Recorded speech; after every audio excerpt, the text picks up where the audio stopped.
میرے بابا میرے بابا میرے بابا ہے میرے بابا میرے بابا دل زخمی کان زخمی روح زخمی گال زخمی دل زخمی کان زخمی روح زخمی گال زخمی موت ہی دے اب سہارا موت ہی دے اب سہارا میرے بابا میرے بابا میرے بابا میرے بابا ہے میرے بابا میرے بابا تم کہاں ہو میں کہاں ہوں دل تمہارے بے امان ہوں تم کہاں ہو میں کہاں ہوں دل تمہارے بے امان ہوں جس نے چاہا اس نے مارا جس نے چاہا ہے اس نے مارا میرے بابا میرے بابا میرے بابا میرے بابا ہے میرے بابا میرے بابا نہ ہے چچا نہ برادر ہاتھ رکھے کون سر پر نہ ہے چچا نہ برادر ہاتھ رکھے کون سر پر ڈوبا قسمت کا ستارہ ڈوبا قسمت کا ستارہ میرے بابا میرے بابا میرے بابا میرے بابا ہے میرے بابا میرے بابا رونا چاہوں رو نہ پاؤں سونا چاہوں سو نہ پاؤں رونا چاہوں رو نہ پاؤں سونا چاہوں سو نہ پاؤں یہ مقدر ہے ہمارا یہ مقدر ہے ہمارا میرے بابا میرے بابا میرے بابا میرے بابا ہے میرے بابا میرے بابا اب تو آؤ قبر میری خود بناؤ اب تو آؤ قبر میری خود بناؤ ہوگا احسان یہ تمہارا ہوگا احسان یہ تمہارا میرے بابا میرے بابا میرے بابا میرے بابا ہے میرے بابا میرے بابا ایک بچی کا ہے نوحہ میرے بابا ہے میرے بابا میرے بابا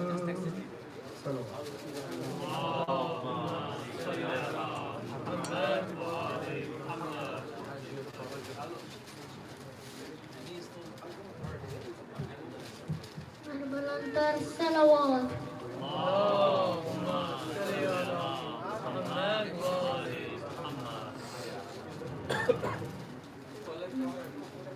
فاطمہ جان از بکی بیا مادر کشته شد حسین به عطار مادر فاطمہ جان از بکی بیا مادر کشته شد حسین به عطار مادر فاطمہ جان از بکی بیا مادر کشته شد حسین به عطار مادر فاطمہ جان از بکی بیا مادر کشته شد حسین به عطار مادر نال بلند الصلوات اللهم صل على محمد وآل محمد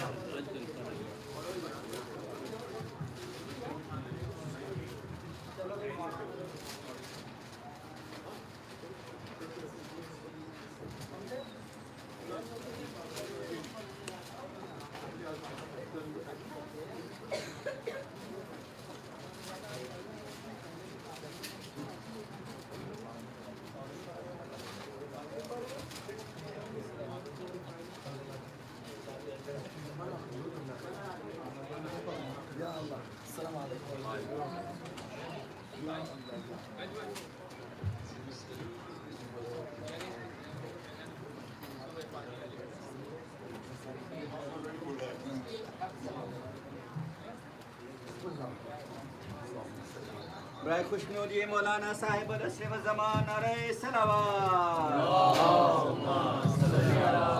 محمد و آل محمد. أعوذ بالله من الشيطان الرجيم بسم الله الرحمن الرحيم الحمد لله رب العالمين بارئ الخلائق أجمعين والصلاة والسلام على خير خلقه سيدنا ونبينا ومولانا أبي القاسم محمد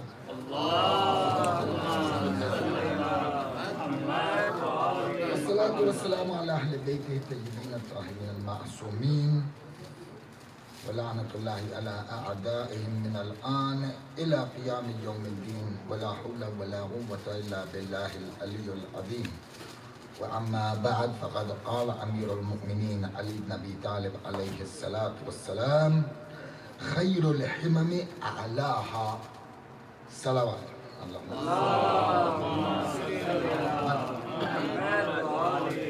Brothers and sisters, Assalamu alaikum wa rahmatullahi wa barakatuh. Condolences to each and every one of you. Tasliyat arz mukanim. All of you accept my condolences. This time of mourning, of remembrance for us, it continues. It doesn't end at the 10th of Muharram. We should carry this feeling with us, this understanding with us, even beyond Arba'een. Understand something about Karbala and why it's so important. The old people, I don't have any hope in you. Thank you. And we've been talking, last 2 nights, right? We've been talking about hope and how important it is to have hope in the mercy of Allah, to have hope in ourselves. I'll be honest with you. Any of you in the audience now that got white hair in your beard, I'm hopeless. No, I'm going to talk to you from myself because I know me, right? I know me.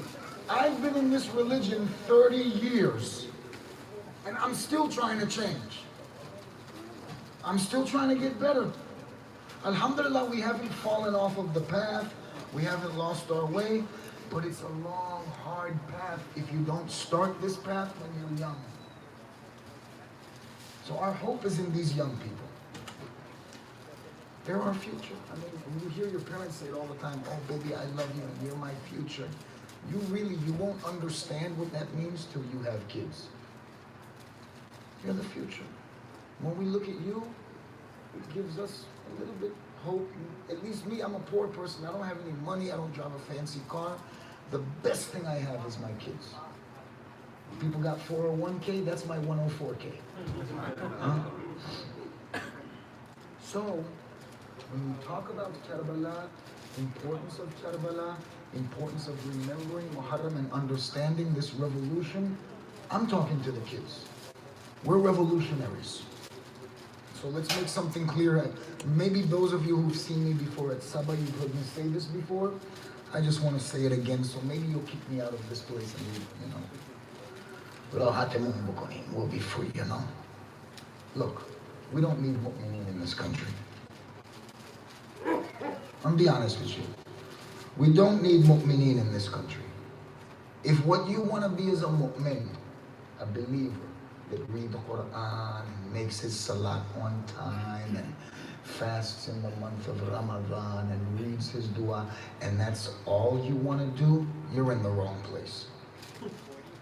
No, really, I'm going to be honest with you. I'm going to talk straight to you. This is what I bring for you. You have ulama that come with big quluf amama, and that's fine.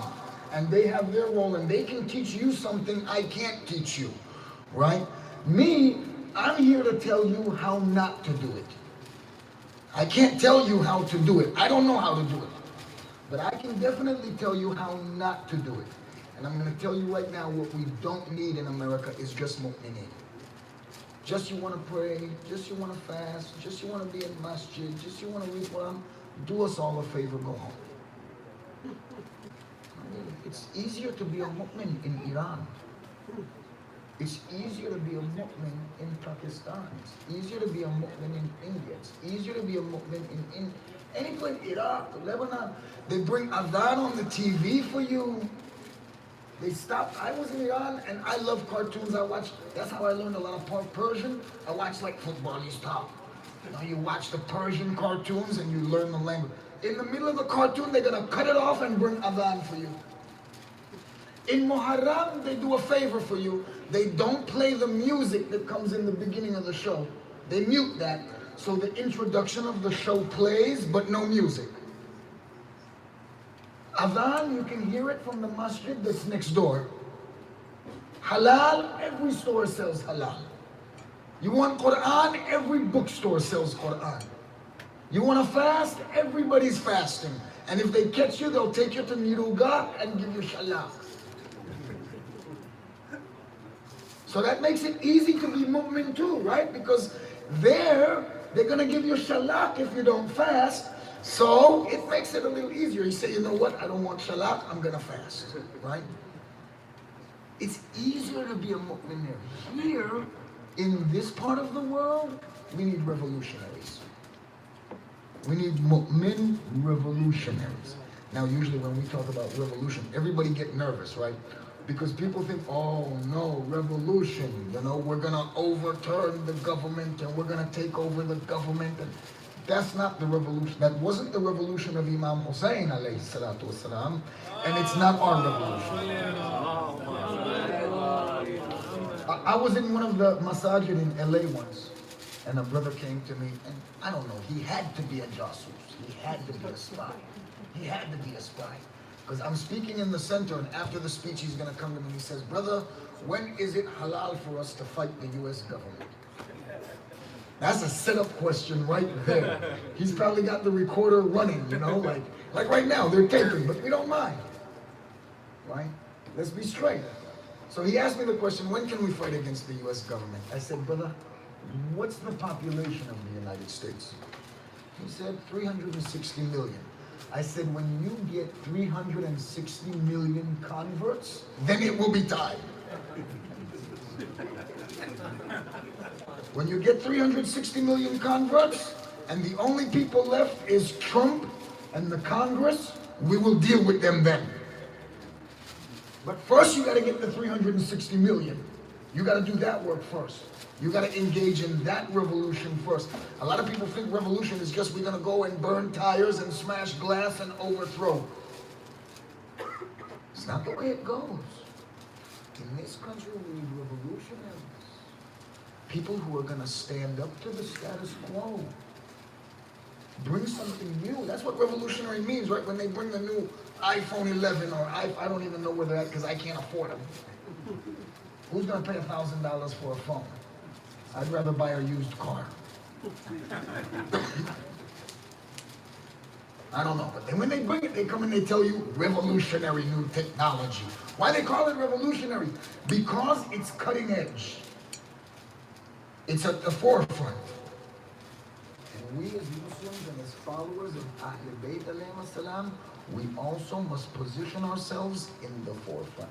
We have to be pish kadam, they say in Persian. You gotta be in front. You're a leader. You don't recognize it? Why do they hate on you when you go to school? They give you trouble, they bully you, do this. You're already a leader. You're already a leader right now. And then people who are followers, they're sheep, they resent the fact that you're already a leader. They're sheep, and they need a shepherd. So that's why it's so important for us, because we're revolutionaries, that we remember this revolution. Any day in and day out. First 10 days, up until Arba'in, and then after that, we have to keep remembering that. The opportunity for spiritual growth in Muharram is greater than it is in Shahr Ramadan. And whenever I say that, people look at you like, how? Shahr Ramadan, we only do first 10 days. Shahr Muharram, we only do first 10 days. Shahr Ramadan, we're 30 days. How can you get more spiritual benefit in Shahr Muharram than you can from Shahr Ramadan. You know why? Look at the companions, ashab of Imam Hussein alayhi salatu wasalam.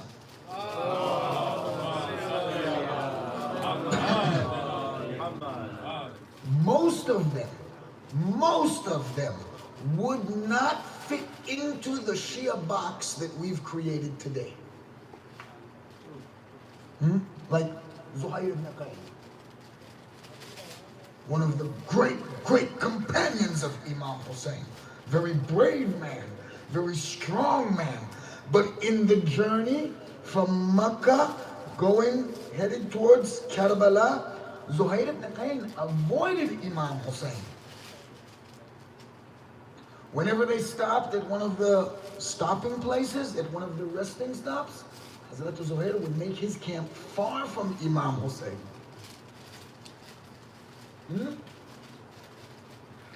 Zuhair stayed away from Imam Hussein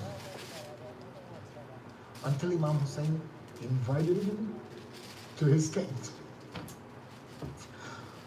We have no record of what was said between those two in that tent. We don't know what Imam Hussein alayhi salatu wasalam said to Zuhair. But when I tell you that we can change dafa'i, yani in an instant in Muharram, this is my proof.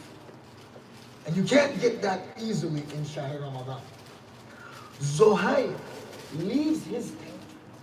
And at the time that he leaves his tent, he's trying to avoid Imam Hussein. He goes to the tent of Imam Hussein. And whatever discussion they have, when Zuhair leaves that tent, he's Husseini now. He goes back, he offers to give his wife a divorce, to send her back to her people. He says, you're free. He frees everybody, servants, everybody. He says, I'm Husseini now. And in an instant. And really, if you look at Zuhair and his history, we would class him with those people who were backing Uthman. Because that's the camp, technically, he was in his lifetime. He was in the Uthmani camp. And in an instant, he becomes Husseini. So this revolution has that effect on people.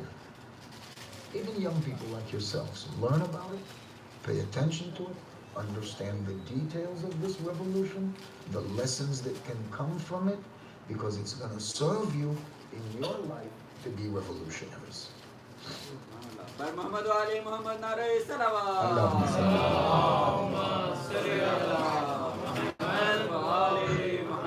So little by little, we've been talking about some of the things that we learned from this revolution. One thing that makes Muqaddas and holy revolutions so deep, so powerful, so intense, is that because they're divine, because they're inspired by Allah and love for Allah, so then there's so many different aspects to those movements. Like Imam Hussein's movement, because his movement was inspired by love for Allah and love for Islam and love for humanity. So then every year we can get together and get a new lesson from that movement. Like a communist movement, it's not like that. Maybe you can get one or two lessons from it. You can maybe keep up on it for a couple of years and then it will lose its relevance. Capitalist revolution, same thing. Different political revolutions here and there, same thing. Divine revolutions, every year, like Imam Hussein's movement, every year you can get together and get one new message out of it. So last year you might have talked about one topic, this year it'll be a whole different topic, next year it'll be a different topic, and it's been that way for 1400 years. Every year something new, every year something revolutionary, something cutting edge comes out of this movement. So these last few days we've been together, we started talking about some of those messages that are important, especially for our young people to learn, especially for our young people to understand about the movement of Imam Hussein alayhi salatu wasalam.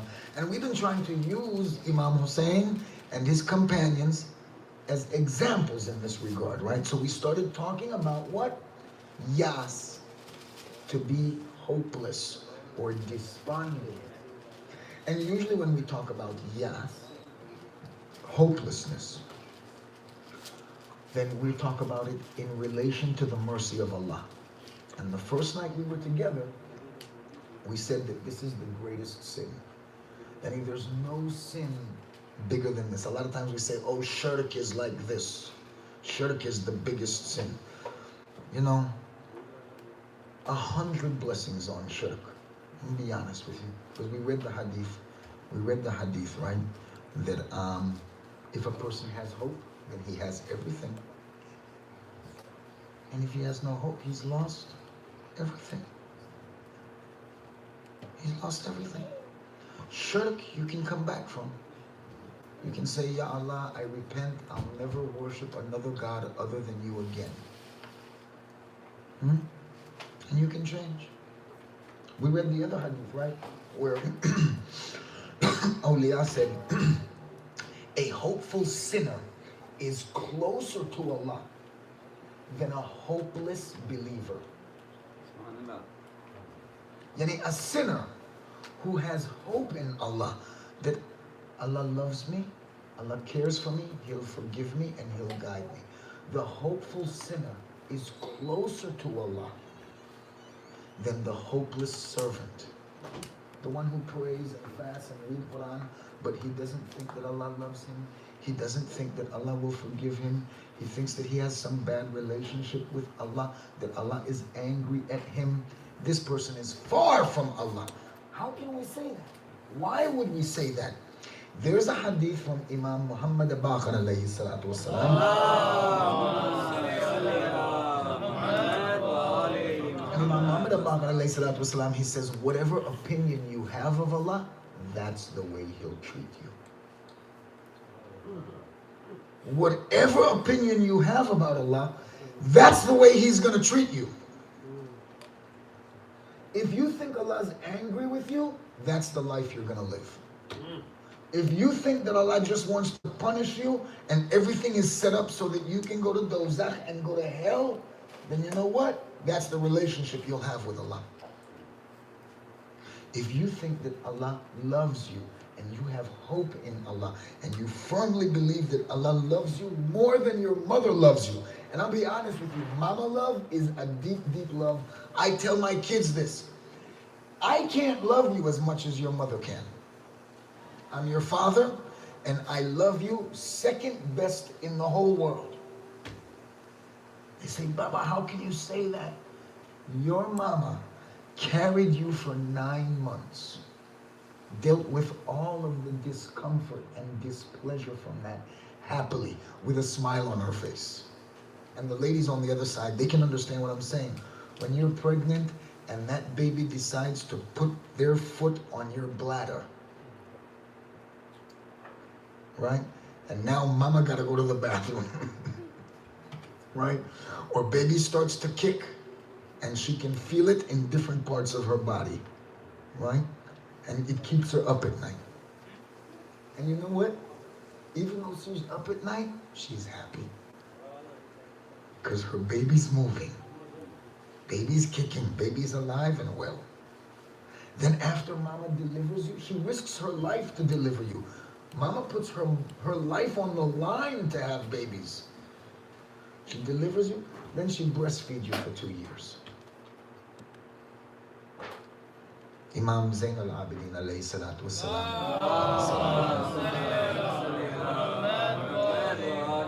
He says she fed you with the fruit of her heart. She didn't care if she was in the sun as long as you were in the shade. She didn't care if she was hungry as long as you were fed. She didn't care if she was thirsty as long as your thirst was quenched.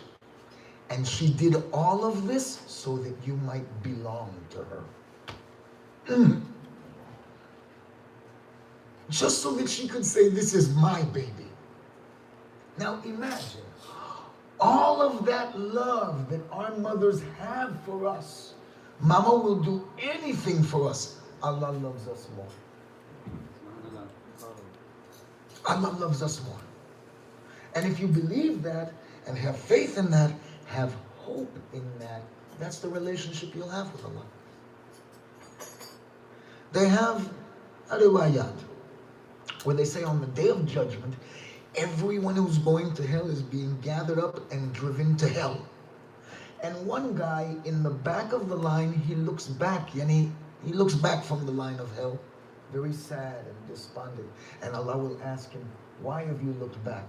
And he'll say, Allah, I never expected it from you that you would put me in hell. And because of that, Allah will say, because of your husn dhan, because of your good opinion of Allah, Allah will say, come out. You don't go to hell, you come out. Just because you say, Allah, I did not expect that you would punish me. You look at the Dua Kumail, we read every single Thursday. Look at what Amir al-Mu'mineen says. And if you should put me in the fire because of my own deeds, then even in the fire I'll cry out to you. This is that hope in Allah that we're talking about. So this great sin that we began talking about, yas, and being ma'ayus min rahmatullah, being hopeless and despondent from the mercy of Allah, it's a very great sin. And it's the reason we have this problem, and I can talk to the kids in their language and make them understand, right? The reason we have this is because of a misconception that we have about Allah that we've learned in the West. And it's even been exported by these people to even our Eastern countries. So let me ask the kids, when you guys watch TV and they bring somebody on to represent God, whether it's a cartoon or a show or something, right? And they want to show you what God looks like in their idea. Like I like Family Guy. I don't know if you guys watch Family Guy, the cartoon, right? But I like Family Guy. Whenever they bring God on Family Guy, what's he look like? He's usually an older guy, like probably in his late 50s, early 60s, gray hair, shirtless. For some reason, like God doesn't own a shirt TV. I don't know. He's always shirtless. He's well built. Always well built. Like he doesn't have a weight problem or anything. Right? This is the image they show you. Who is this God? I mean, it's not Allah. Right? We know that. This is a misrepresentation of God, of Allah. Where do they get this image from? Where's this come from? You know where it comes from? This image that you always see of the quote-unquote Judeo-Christian God, it's a Zeus. Go check out your Greek mythology. Who's Zeus? He's an older guy, Greek mythology, the chief of the gods in Olympus, right? He's usually a guy about 50, 60 years old. Well-built, shirtless, and he's always got a thunderbolt in his hand. He's ready to punish. And this is the image that we have of Allah, a misconception that we have of Allah, that Allah is always aware, always mindful, and not just always aware, always mindful, but always ready to punish. And we mentioned this. The relationship that we have with Allah, many times because of this misconception, is the relationship that the thief has with the police. That even when the thief is not stealing and he's just driving on the street and he sees police, he's not stealing, but he still ducks his head down. If the police pull in behind him, he tries to get away from them. And they're not looking for him, but he's nervous. He's afraid of this police. And a lot of us, we have that relationship with Allah. We don't need that relationship. The relationship that we have to build with Allah is a relationship based on hope and on love. Allah loves us, and we should maintain hope in His mercy and in His love for us. Otherwise, we become hopeless in the mercy of Allah. Not only is it a great sin, but now we've destroyed our relationship. So we talked about hopelessness in relation to the mercy of Allah. Last night we began talking about the other side of Yas. Usually when we mention Yas, it's in relation to the mercy of Allah. But I wanted to bring out another side of this. One of the issues that we have, one of the things that we're struggling with in our daily lives is hopelessness in ourselves. We come and we ask somebody like, how come I can't be like the awliyaullah? And what's our excuse we always make? Oh, they're up there. I'm down here. I can't be like them. And let me say something here. Whenever you say I can't, that's the instigation of shaitan. That's what shaitan wants you to say. That's shaitan's job, is to teach us how to say I can't. I can't is not the slogan of the believer. Right? So one of the issues we have is that we're hopeless in ourselves. How are we going to spread this religion to our friends at school, to our friends at work, to the people who are looking for answers? Because believe me, the people around us, they know that what's going on is not right. A lot of us, we think that, oh, they're fine. No, I have Christian family members. I've held them in the place before and talked to them, and don't let them escape from me, because they're going to try to get away. They don't want to answer these questions. You're going to have to hold them and force them, and it's going to have to be somebody that you love and they love you. And don't let them get away. You hold on to them.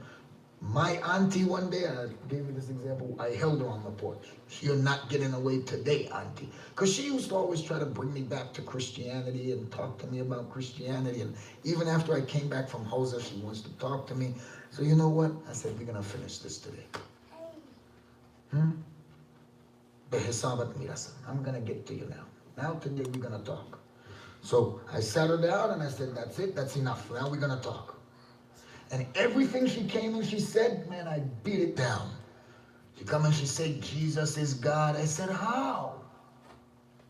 If Jesus is God, who's he praying to? Because in the Bible he prays. So if he's God, who's he praying to?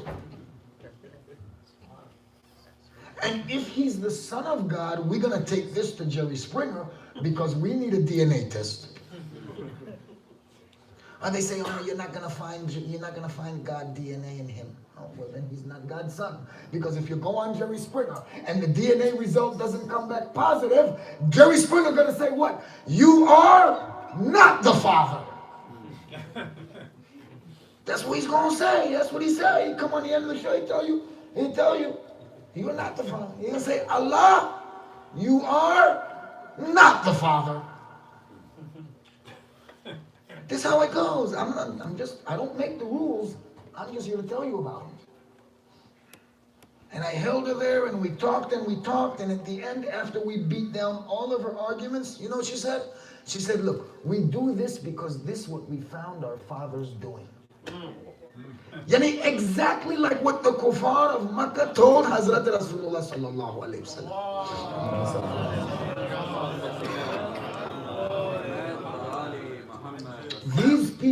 These people, they know that what they're doing don't make no sense.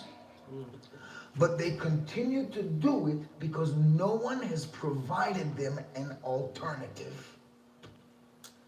Maybe we come with some weak alternative. Some half-brained alternative. When these people look at us and they hear us talk about have hope in Allah. Allah loves you. Allah will always take care of you. He'll always forgive you. Just work on your darajat. Our struggle, understand this, our struggle in ma'nawiyat and getting closer to Allah, it should not be a struggle between heaven and hell. Tonight's discussion, we're going to talk about ambition. You have no ambition if your whole struggle is between heaven and hell. The struggle is in darajat, in levels of paradise, in levels of ma'nawiyat, and in moving up in levels and progress That's the aim, that's the goal. Now, when we go and we talk to these people about hope in Allah and belief in Allah, you think they're going to accept it when they look at us and they see that we're hopeless? We're hopeless. We don't have any hope. Sometimes we don't have any hope in Allah, and sometimes, more often than not, we don't have any hope in ourselves. And unfortunately, a lot of this we learn at home. Parents, be on your guard. Don't rob our children of hopes. A lot of times we do that, huh? We say that, oh, these kids, they want to do this, they want to do that. You can't do that. Who are you to tell them they can't do that? You can't achieve that. So, this issue, we'll refine it a little bit more tonight with this discussion that we want to have about ambition, inshallah. Send the salawat.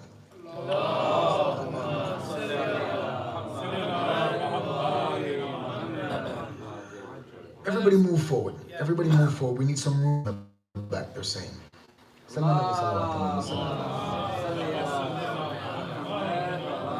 So we want to talk about ambition. When we started, and I'm using the word, I'm translating the word a little loosely, but it's what it means, inshallah.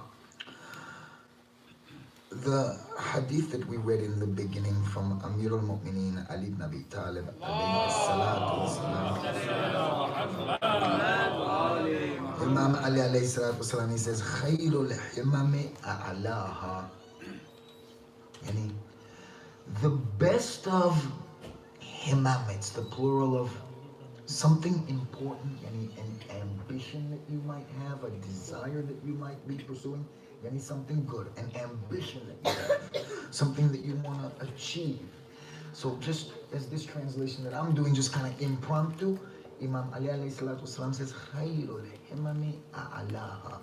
The best of ambitions is the one that's the highest. The greatest. We should not be a people who have low ambition. This is something important for us to understand, especially in light of what we're talking about with the movement of Imam Hussein alayhi salatu wasalam, with being revolutionaries. This religion is not for people who have low ambition. And if you don't want more from life, if you're not desiring more from life, and when I say this, I mean kullan, akhirati, dunyavi, ma'navi, lizzati. If you don't want more from life, and you're just satisfied, this is the wrong religion for you. Really, the churches are open, tomorrow's Sunday. Go to church. This religion, Deen Islam and Nabi Muhammadi, this religion is for those people who want more. The whole thing, the whole deen is set up for those who want more. This religion is not set up for those who want less. I'll give you an example. We'll use Shahr Ramadan as an example because it was just a few months ago. It's in our memory. Send us one.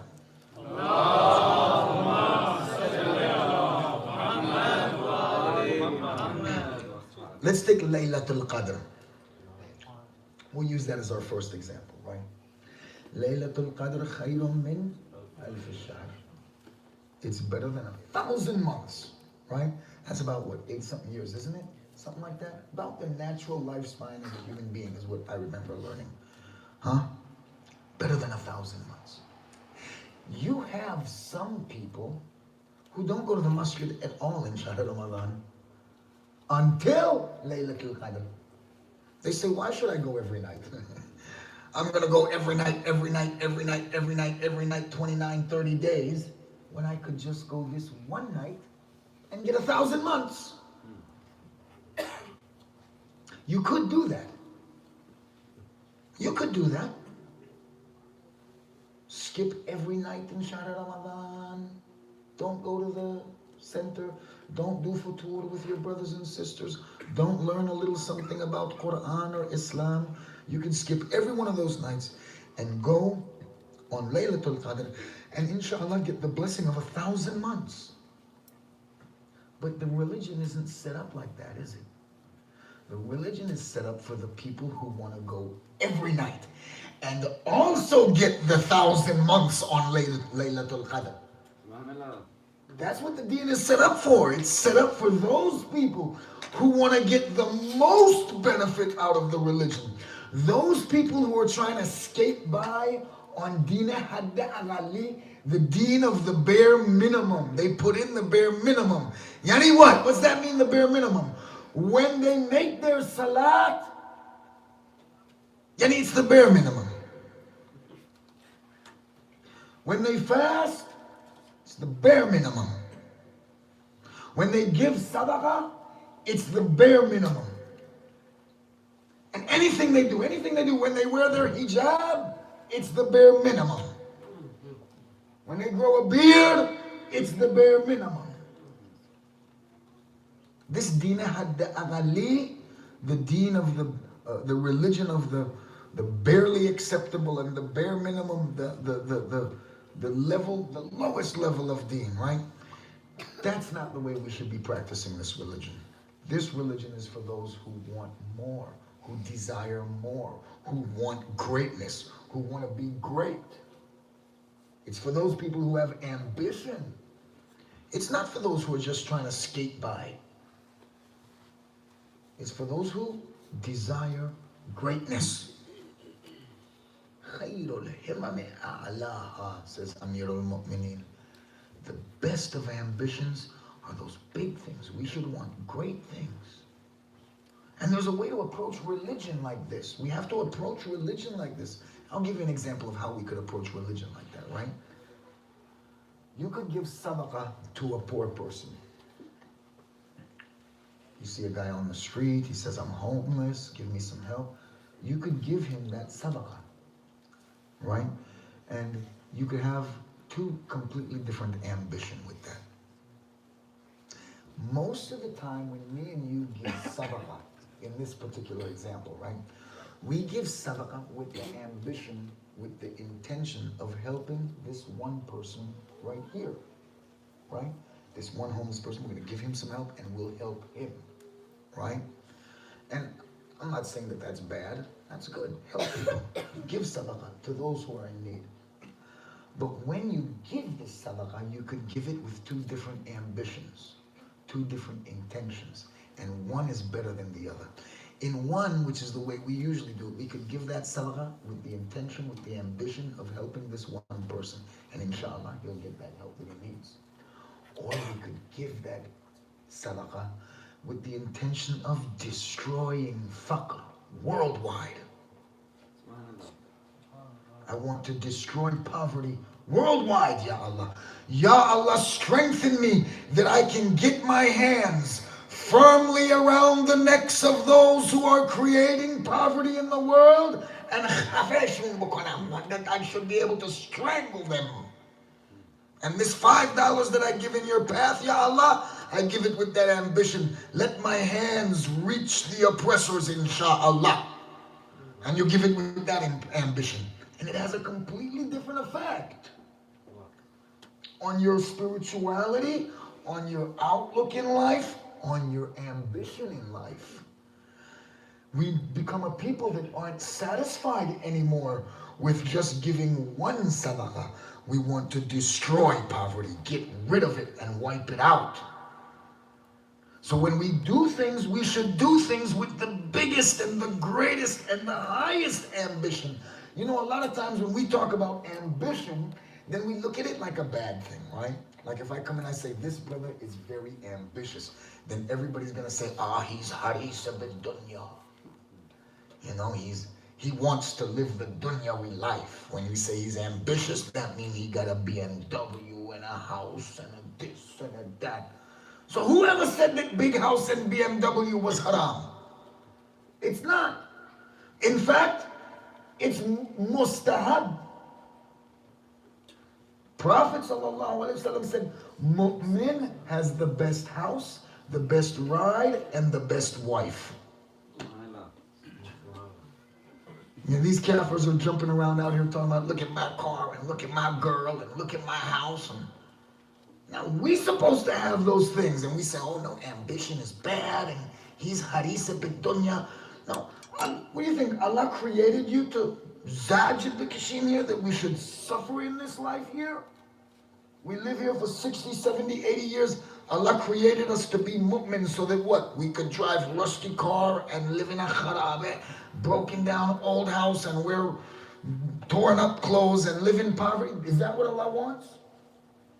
That Allah wants us to not be ambitious and not be successful? And no, Allah wants what's best for you. He wants us to have nice things. There's nothing wrong with that. The problem we have with this traditional interpretation of ambition is this. The money isn't the goal in and of itself. The BMW isn't the goal in and of itself. The house isn't the goal in and of itself. I'll teach you the secret. You want a big, nice house? You want one? And even here in California, with the real estate prices the way they are, you can get one. I'm going to teach you the secret now. You want a big, fancy house? Say, Allah, I'm looking for a house that I can hold Majalis Hosseini in it. And my ambition, Ya Allah, and my intention, Ya Allah, is to get a big house, and a house big enough that everybody in the masjid can come and do majlis at my house. And you're going to see Allah open the door for that house for you. You're going to get it. With the huge basement that you need, with the bathrooms that you need, with the hayat and the yard that you need, all the things that you need to fulfill that ambition that you've set for yourself, you'll get it. When you say, Ya Allah, give me the BMW so that my wife and kids can ride in something not just luxurious but safe. And when the kuffar look at us, they'll say, man, I want to be like them. You'll see Allah open the door. Allah open the door. BMW is yours. It's all about our ambition and what we want to do with it.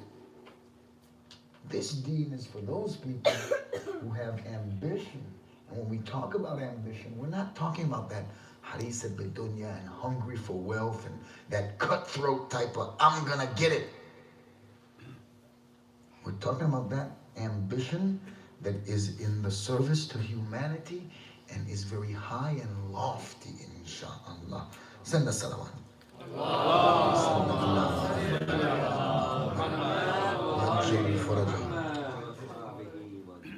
Imam Ali alayhi salatu wassalam.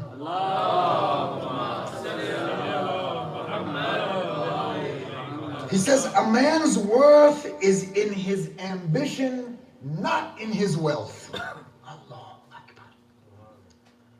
So when we're talking about ambition, right, sometimes people can say, he's an auto mechanic. He's a nobody. He's a construction worker. He don't got no ambition. That's not the case at all. Imam Ali alayhi salatu wasalam says the worth of a man is in his ambition, not in his wealth. That's what makes a man worthwhile. When you sit down and you talk to a human being, another person, man or woman, you know what counts? Not how rich they are, but what their ambition is, what they want to achieve with their life, what their aims are. And if they have low ambitions, they're low people. And if they have high ambitions, then Allah loves them. Allah loves them. We'll give you some more hadith so that you can understand this, inshallah. Send us salawat.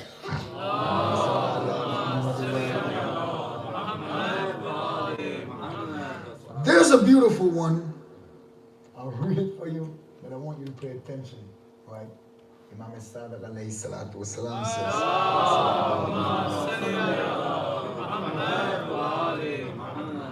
pay attention to this one. Imam Sadiq alayhi salatu wasalam says, if a person's ambition is only in what he can eat, then his value is as much as what comes out of him. Wow.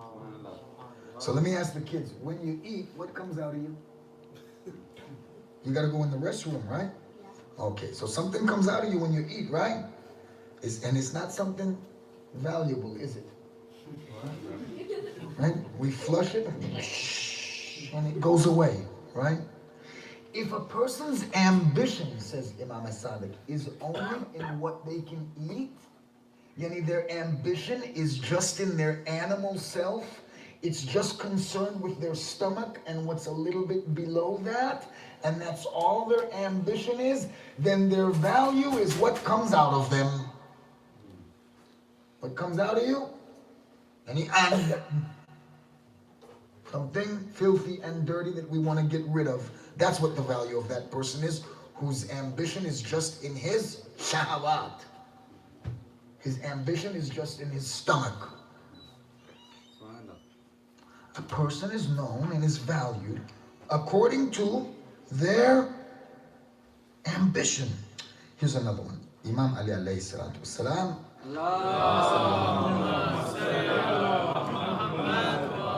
He says, the sharaf, the honor of a person is as much as their ambition. And your honor, the value of a person, how we measure him up, it's as much as his ambition is. And it doesn't matter if you're an auto mechanic, a plumber, a construction worker, or a CEO of a top 5 Fortune 500 company. If the CEO making $1 billion a year has no ambition other than his stomach and living in this dunyavi life, then he has no honor, no matter how much money he has. But if you find a plumber whose ambition is to confront dhulm, oppression, and tyranny, even though he's just a plumber, then you know what? He's worth more than that Fortune 500 CEO. And give me this plumber with big ambition any day than to give me some rich, fat, soft fool that has no ambition. A person's honor is defined by their ambition. Imam Muhammad Baqir alayhi salatu wasalam.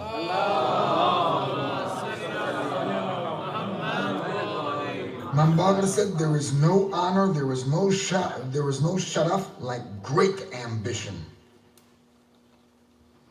There is no sharaf like great ambition. We should be desiring great things. We should, Imam Ali alayhi salatu wasalam, in another hadith, he says, when you desire something, then pursue it with great ambition. This is what dua is, huh? Dua is expressing our ambitions. And we talk to Allah, huh? And we should pursue those things. Chase after them. It's not enough to just talk about them. With great zeal, go after them. Ambition defines us. What we want in our life, the things that we want to achieve in our life. And it's not just an individual things, like as individuals, we have to figure out what we want, what we desire in this life, what we're gonna have ambition towards and strive towards, and it should be great things. One of the asatid of Dars al-Akhlaq was saying once, mothers, if you raise your children and they turn out to be, a worker in a factory, when they could have been more, right? Then it's your fault. It's your fault. A lot of times we as parents, we destroy the ambitions of our children. And it's something that we sometimes don't even recognize that we're doing it. Here's one way that we really can affect our children. Sometimes I've heard mothers say to their children, look, all I care about is that you make your salat. All I care about is that you make your salat. You do whatever, but you make your salat. This makes that child have no ambition. Because let's be honest, I'm going to say something you've probably never heard before, but Salat is wajib. Your 5 daily prayers, they are wajib. You have to make them. There's no escape from them. You have to make them. They're wajib. But I'm going to tell you something. Making salat keeps you on the path. But it's not what's going to make you grow. Nobody grows from just making 5 prayers a day. Huh? And I'll tell you why. How long does it take to make salat? I'm that monkey that times it. About 3 minutes. It's about 3 minutes for 4 rakah. A little bit less for 2 rakah. It doesn't make that much difference. Right? 2 rakahs maybe about 2 minutes. 4 rakahs about 3 minutes. Maghrib's about the same. It don't make no difference. It's all about 3 minutes, okay? So let's just say this. 5 prayers a day times 3. 15 minutes. Let's just say we're mu'min, believer, level 1 believer. What, maybe 25 minutes a day? Now, if you've got a wife and you spend 25 minutes a day with her, how would that relationship go? How long do you think you'd be married for? How close would you become to each other? How would that relationship last? If you gave her 3 minutes 5 times a day, you know, you can't build a relationship this way. Do you know where you grow in ma'nawiyat, in spirituality, in getting closer to Allah? It's what you do in between the salat. What's your ambition in life? What are you doing with your life? Where are you spending your energy, your strength, your good looks, your youth? What are you doing with it? Where are you spending it? This is what draws you close to Allah. Them 15 minutes a day, that keeps you in the corral of Muslims. That 15 minutes a day keeps you on the path. It's wajib, and you have to do it. And so don't think that I'm giving you permission. Nurudeen said no. What Nurudeen said is you have to make your salat every day, but if you're going to get closer to Allah, if you're going to achieve great things, if we're going to achieve great things in our life, then they're going to happen off of the prayer mat. Spiritual growth occurs when we're off the prayer mat. We got to take that into the rest of our lives. And that's where growth happens, right? That's where we get better and get things done. So sometimes we have this thing like, oh, I just want you to make your salat. What a loser. That's all we want. We just want him to make his salat. You know what you do? Package him up and send him back to Mu'min land. They don't got FedEx over there, so DHL him. No, because he's that person is absolutely useless to us here. Really. Ambition is that important. And we as parents, we can do things that can affect the ambition in our family. So first I'm going to talk to the brothers. But it's applicable to the sisters too. And some of us, we have to learn this the hard way. If we raise our children with threats, insults, yelling and screaming, and I know, alhamdulillah, none of you are like this, right? But I know people, like, their child make a mistake, they'll be like, hey, ahmak! Hey, din sawab! Hey, kharab! Hey, ula! And our interaction with the child is insults and threats and you big dummy. You know what happens to this child's ambition? His ambition becomes just, I don't want to be insulted. His whole ambition becomes in his life now, I don't want to be insulted anymore. And he'll do anything to not be abused anymore. You robbed him of his ambition now. All he wants in life is that the insults should stop. The abuse should stop. That's all they want. They don't want nothing else. They'll be satisfied with that little bit just as long as the abuse stops. So, this is one thing. And this is not just applicable to children. Husbands who threaten and insult and abuse wives, the wife's ambition will simply become not to be insulted and abused anymore. And she'll do anything that's necessary to achieve that ambition. And that'll be the end of the ambition. That's it. That's all she wants. There's other things that we do that rob our children of ambition, rob our families of ambition. Fear. And we mentioned this a couple days ago too. Raising children or running a household where fear is used as a technique of training. This also robs the people of ambition, because their only ambition becomes to be safe, not to be surrounded by fear. Using fear to train children is a very short-term and short-sighted technique. It will fail because no one wants to live in fear. Allah doesn't want us to live in fear. Even when you're afraid, and Allah says, when you're afraid, seek refuge in me, and you go to Allah, and you say, Ya Allah, I'm afraid, Allah's going to say, I'm here for you, but why are you afraid? Fear should not be one of the things that we use to train our children, to train our families. It's something that robs them of ambition. And one of my teachers, he said, whenever you're confronted with fear in your life, that you're fearful about something, anxious about something, and it seems like on the West Coast, everybody's suffering with anxieties, right? If you're faced with fear and anxiety, read Surah Muhammad sallallahu alayhi wasallam.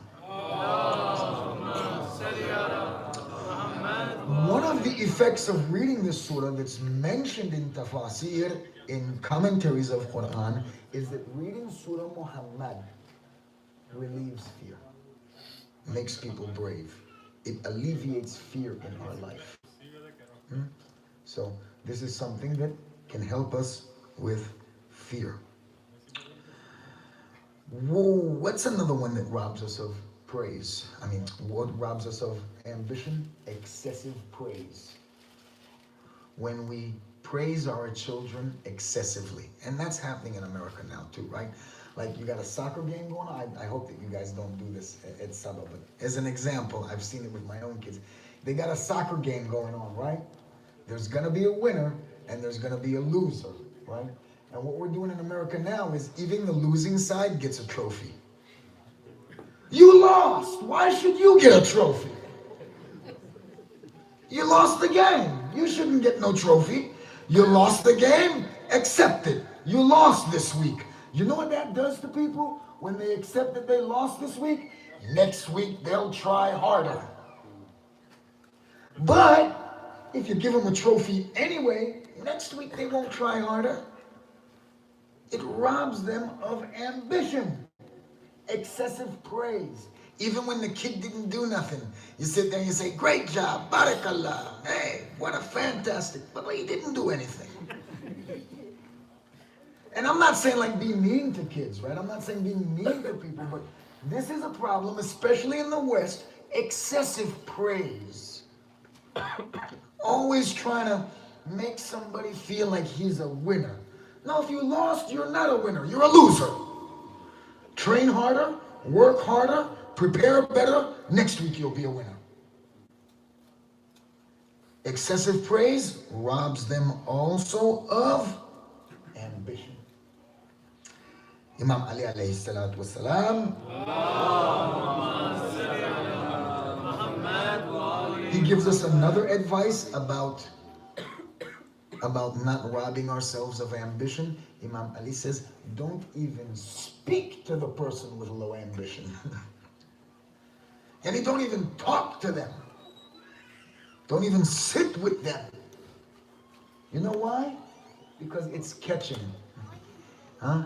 It's contagious. What do we get? A lot of times we watch Western TV shows, and we're Western peoples. We're gonna watch what's on the TV. I'm not trying to make you cancel your Verizon package, right?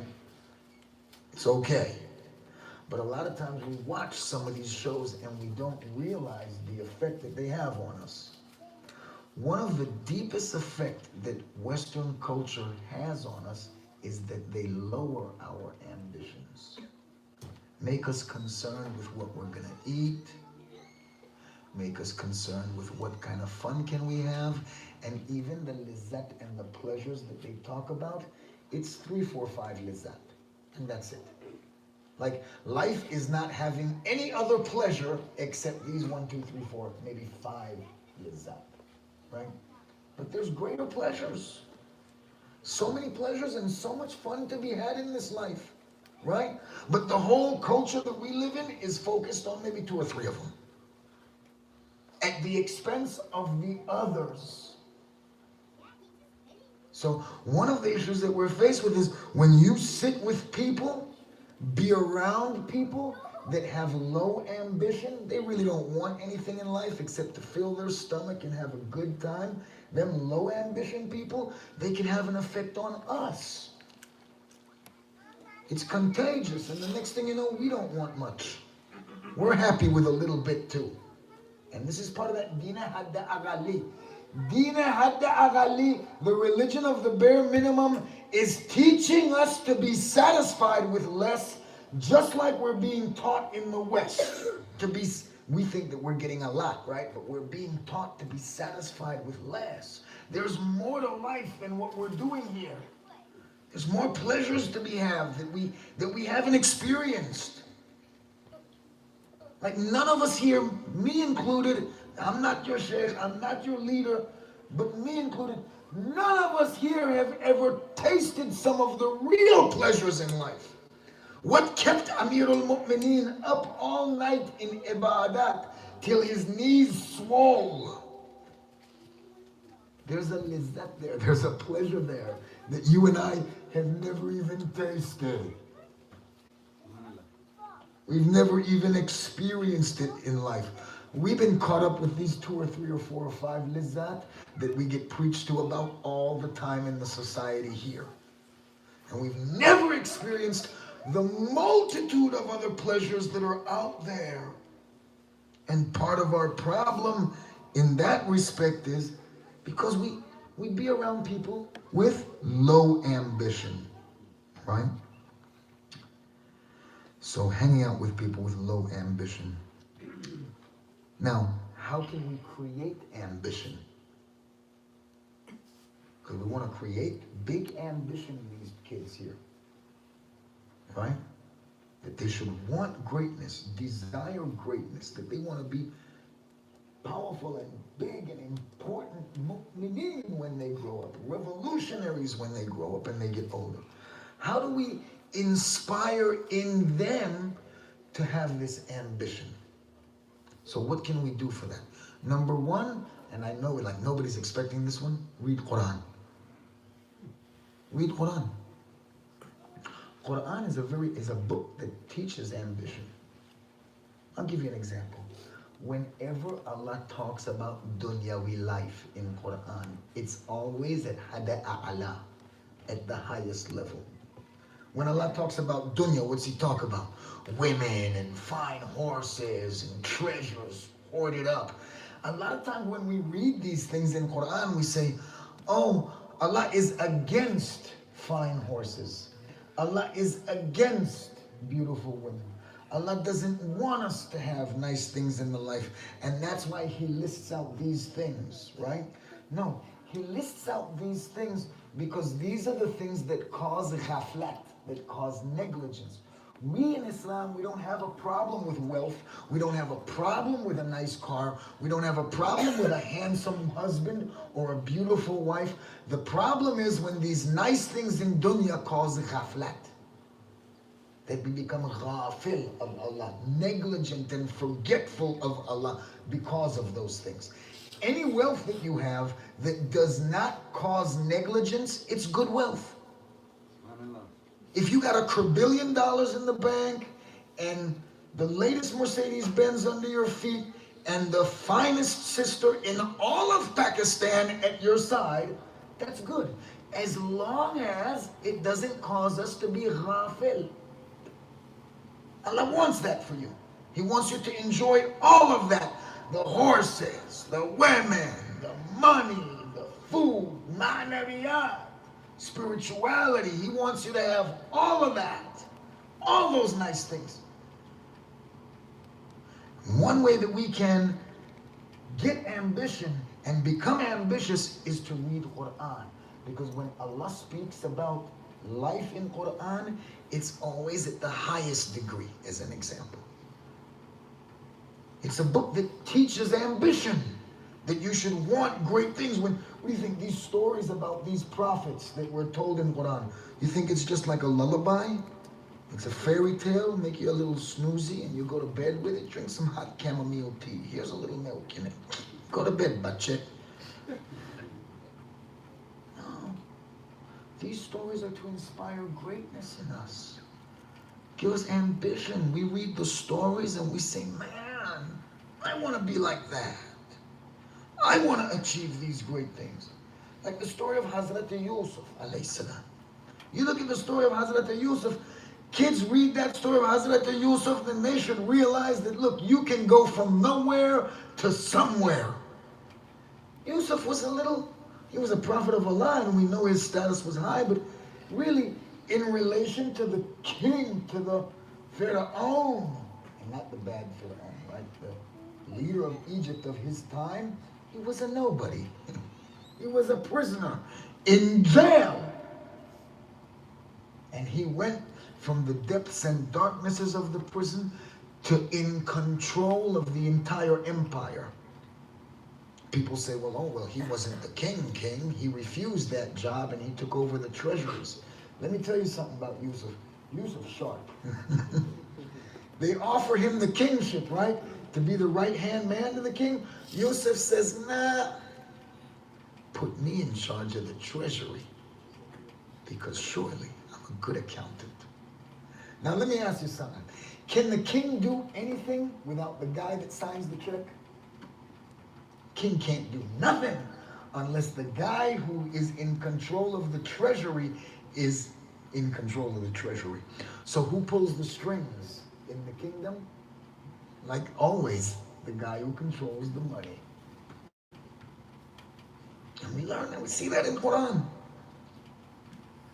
Quran is a book that teaches ambition. So one thing we should do is read Quran. Now a lot of times we stress on our kids that they should read Quran, and we want them to learn the Arabic and read it in Arabic, and we should read Quran in Arabic and get proficient enough with the Arabic that we can understand what we're reading, right? But until we get there, read the Quran in your own language. If you're comfortable in Urdu, read it in Urdu. You're comfortable in Farsi, read it in Farsi. You're comfortable in Arabic, read it in Arabic. You're comfortable in English, read it in English. Just read it. Just read it. It's a book that inspires ambition in the human beings. Khair. What's the next thing that we can do to get ambition in our lives? Sit with the ambitious. Spend time with those people who are ambitious in life. And I'm not talking about Elon Musk. Yeah, I'd like to shoot him into space and have him orbit the planet. You know? And when we say sit with the ambitious, there are people in our communities, in our families, who have ambition. You know, the people, I'll just give you an example. The people who opened this center, I don't know how long this center's been here. I don't know the people who run it, but the center is an excellent example. Somebody had ambition to do something great and to open a center. It's not easy. It's long, hard work. It's difficult.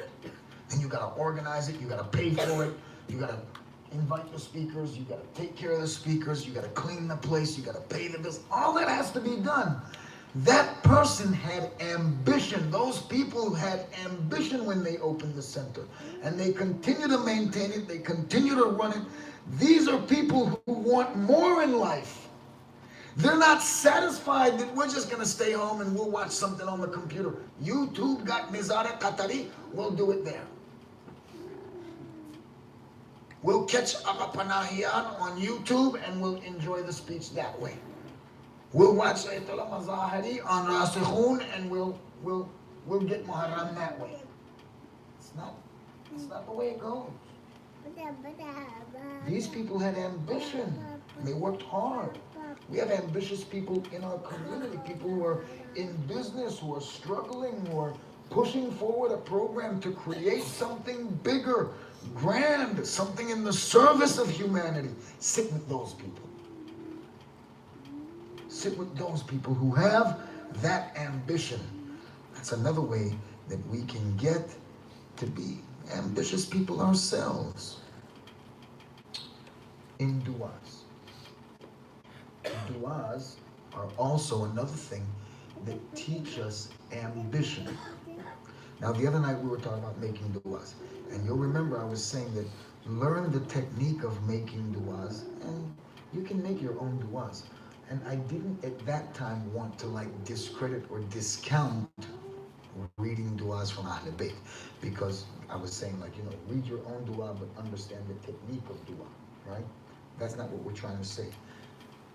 Du'as that are read by Ahl Bayt alayhim as-salam, contained in Sahifat al-Sajjadiyya or Mafatih al-Janan or any of these other books of du'a, right?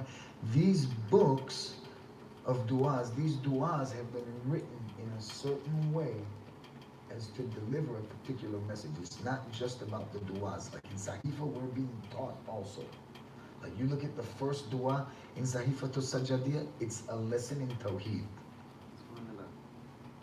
The second du'a in Sahifat al-Sajjadiyya, it's a lesson in Nubuwwat. You go through and you can look at all these du'as in Sahifat al-Sajjadiyya and there's a lesson there. That's how Imam Zain al-Abidin was teaching us, was through dua. One thing that we learn through dua also is ambition. When you read Dua Tabassol or Dua Kumail, you learn the things that are important to awliya. What are they ambitious for? What are they yearning for? You look in Sahifat al-Sajjadiyya and you can see all the things that are important to Ahl Bayt. What are they ambitious for in life? What are they yearning for in life? And it's not just about nearness to Allah, because a lot of us think all they wanted to do was be close to Allah. No, they wanted to change the world. They wanted to have an effect for the betterment and for the benefit of all humanity.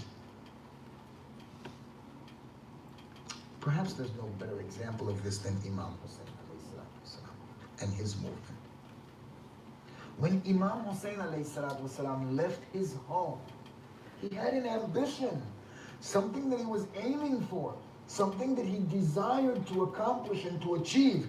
And today people come and say, he was looking for political power, or he was trying to overthrow the government of Yazid, or hey, he was trying to seize control of Kufa. They haven't understood the ambition of Imam Hussein. Imam Hussein comes in and says, what do I want? I want to reform the community of my grandfather.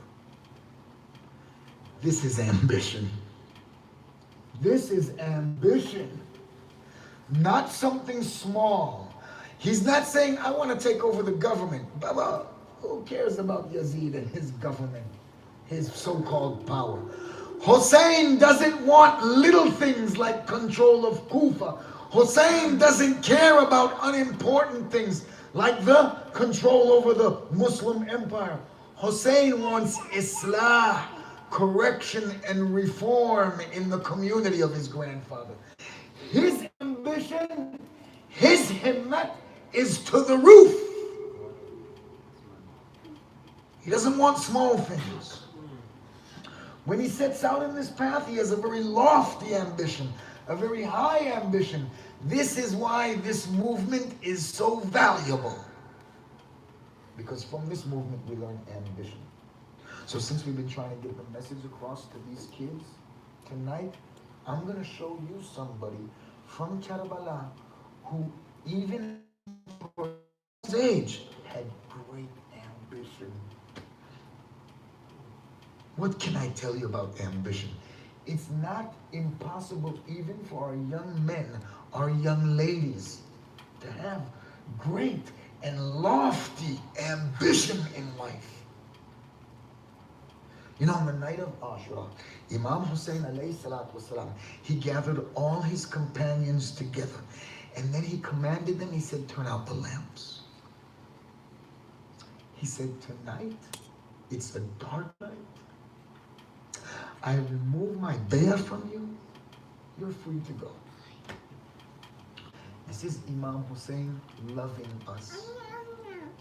This is Imam Hussein loving us. Imam Hussein is giving us an out. That's what we say now in America, right? I'm going to give you an out. I'm going to give you an escape. There's Hussein. Turn off the lights and you're free from my bayah. You can go. A lot of speakers that come will tell you that Hussein was testing his companions. Believe me, Hussein from the depth of his heart would have loved that they would leave and save themselves. Even he said, take some of my children with you. One man comes to him and says, I have to leave, Hussein. My son is in prison. I have to go.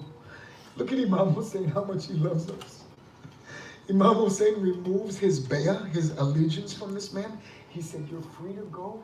Take this horse and here's some money. Go ahead. Please go ahead. Go take care of your son. Go get him out of jail.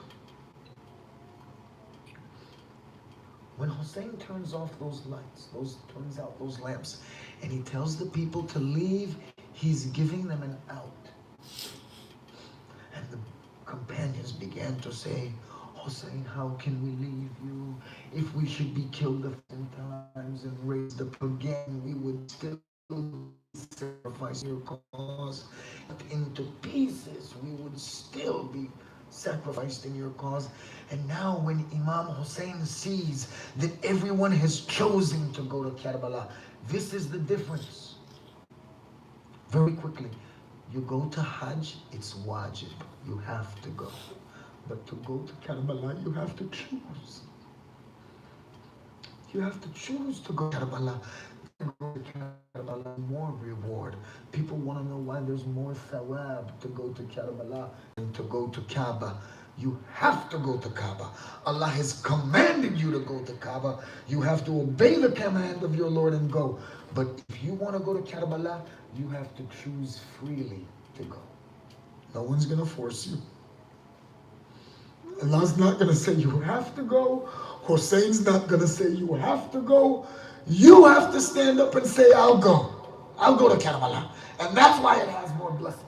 So on that night, Imam Hussein frees them, and each and every one of them decide we're going to Karbala. Hussein, we choose to go to Karbala. When Imam Hussein sees that, then now he announces to each and every one of them, tomorrow each and every one of you will be martyred.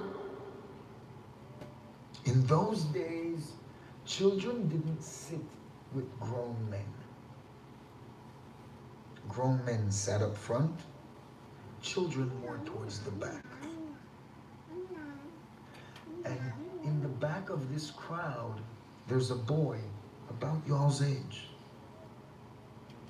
And when he hears his uncle say, tomorrow each of you will be martyred, he begins wondering to himself, does my uncle mean me too? Or does he only mean the adults? Is he talking about me too? Or is he only talking about the adults that they'll be shaheed tomorrow? So when the shahadat is announced for everyone, in the back of the crowd, Qasim raises up his hand and his voice and he says, Uncle, will I also be martyred?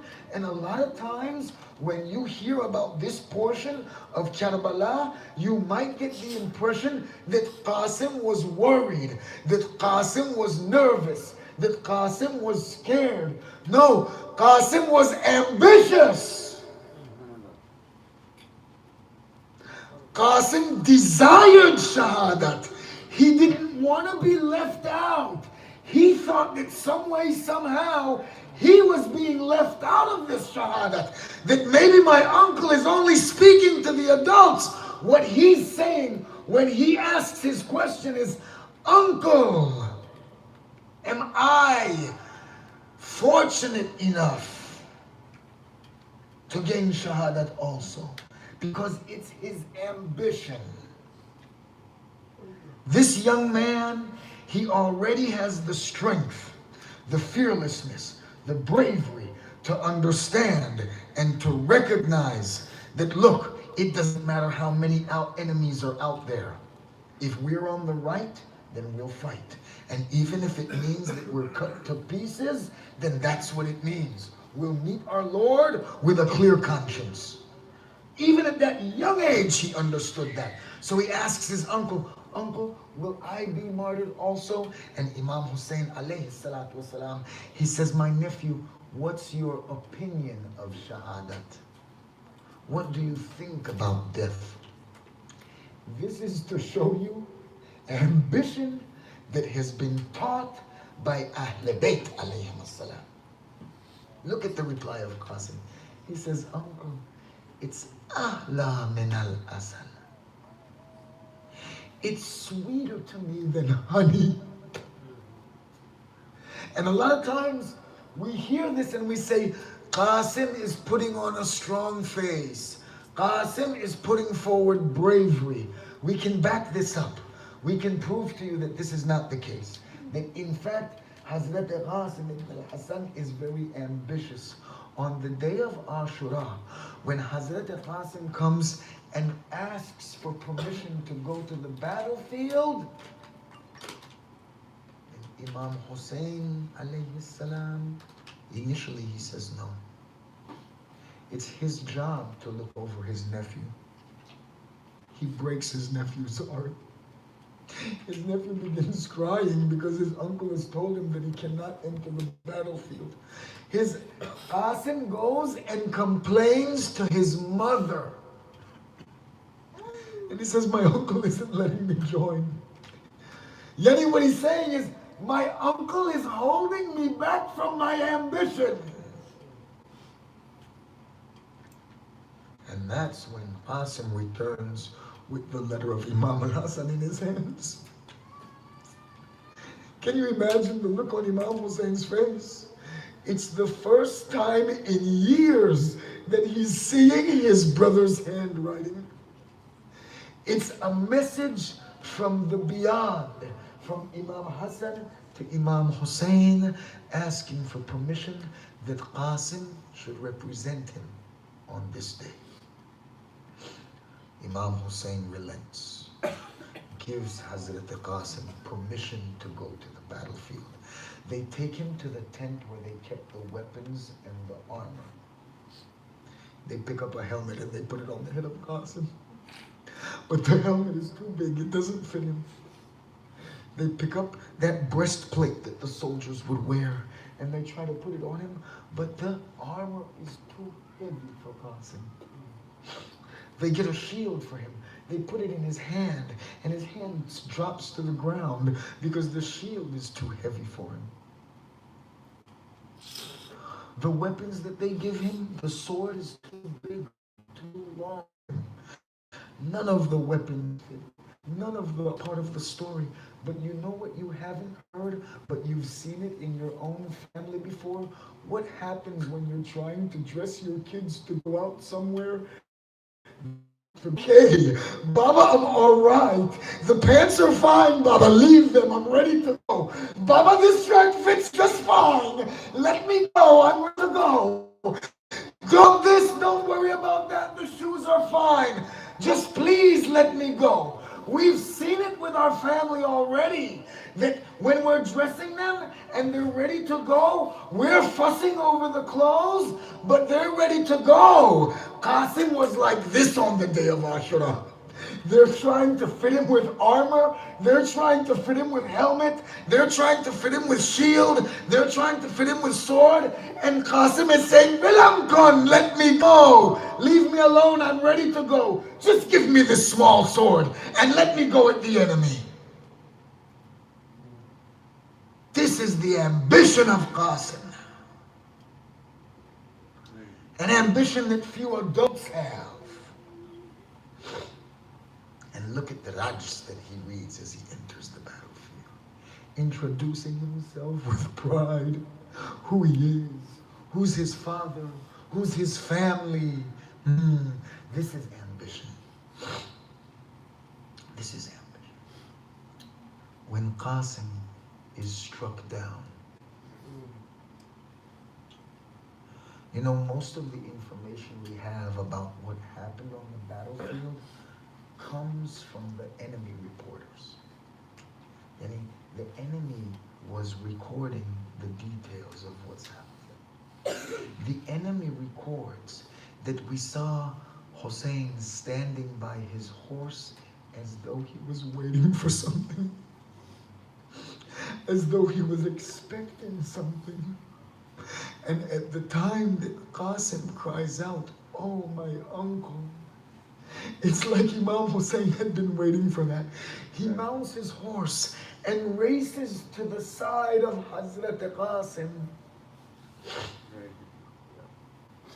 He picks up Qasim in his arms, rests him in his lap, and he says, "Oh, my nephew, it's so difficult on your uncle that you called on him. But he couldn't reach to you in time, in safety." He picks up Qasim and takes him back to the tent of the Shuhada. I want you to understand something very quickly as we close up.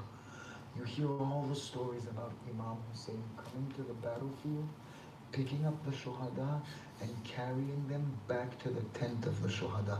How was he able to do this? Do you know how? Because Abul Fadl al-Abbas was guarding the battlefield. Each of the Shuhada were able to be taken back to the tents and was able to be taken back to be kept together because it was Abbas who was guarding Hussein when Qasim is in his lap.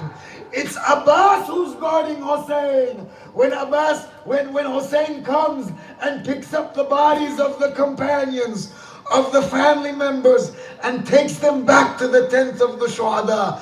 Do you know the first time that any of these children were injured was with Ali Asghar?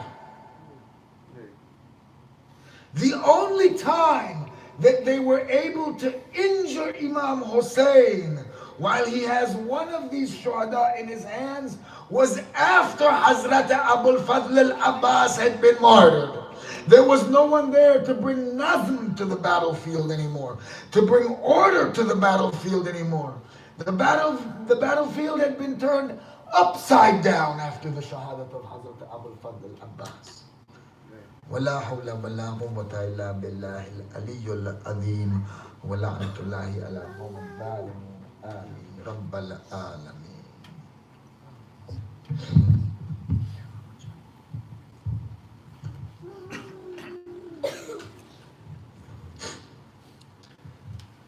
يا رب الحسين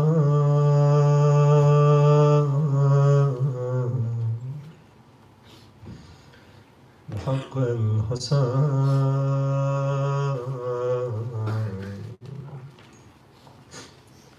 اشف صدر الحسين بظهور الحجة ابن الحسن المهدي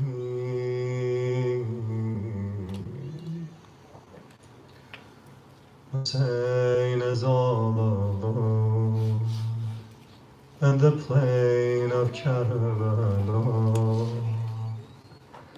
He's calling for help.